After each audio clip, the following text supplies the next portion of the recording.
আজ সকাল 9টা নাগাদ আমার একজন সোর্সের মাধ্যমে এবং সাংবাদিক ভাইদের একজন ভাই থেকে আমি একটি ভিডিও পাই, যেখানে দেখা যায় যে একজন লোক তার একটি মেয়েকে ওনার স্ত্রীর সঙ্গে মিলে খুব প্রচণ্ড বাজেভাবে মারধর করছে। এই ভিডিও পরবর্তী সময় সত্যতা যাচাই করি এবং কাকরাবনপুরি জেলা নাগপাড়া এলাকায় আমি আমার অফিসার এবং স্টাফদের পাঠাই। তখন পাঠিয়ে ঘটনার সত্যতা আবার প্রমাণ মিলে এলাকাবাসীর থেকে তখন, এবং ওই অভিযুক্ত হিরণ মিয়া, বাবার নাম আব্দুল করিম, ওনাকে আমরা অ্যারেস্ট করে থানাতে নিয়ে আসি। এখন তার বিরুদ্ধে আমরা আইন অনুযায়ী পরবর্তী পদক্ষেপ গ্রহণ করব। যে মেয়েটিকে মারধর করা হয়েছিল সেই মেয়েটিকে নাবালিকা ছিল? হ্যাঁ, ওই মেয়েটি নাবালিকা ছিল।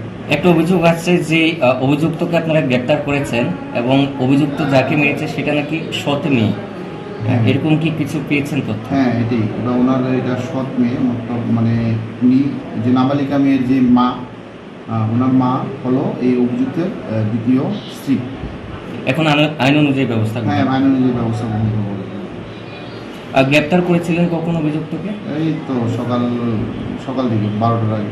12টার আগে। ঘটনাটা কবে হয়েছিল স্যার? ঘটনাটা গতকাল হয়েছে।